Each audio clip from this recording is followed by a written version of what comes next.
Isang araw sa palengke, may lumapit na pulubi at nagmakaawa ng pagkain. Walang pag-aalinlangan, ibinigay ni Christina ang natira niyang tinapay. Dahil sa kanyang kabutihan, nakatanggap siya ng taos-pusong pasasalamat. Ilang araw ang lumipas, naghahanda si Christina para sa laro sa kanilang paaralan. Kinabahan siya kaya siya ay taimtim na nagdasal. Panginoon, sana po walang masamang mangyari at sana kami manalo kahit hindi ko kabisado ang laro.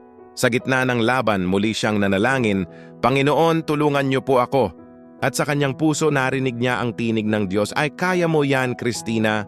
Nandito lang ako para sa'yo. Biglang gumaan ang kanyang pakiramdam. Lumaban siyang may tapang at pananampalataya.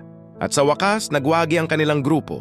Masayang nakatingala si Christina at nagsabi, Maraming salamat Panginoon dahil tinupad niyo ang aking idinasal. Maraming salamat po.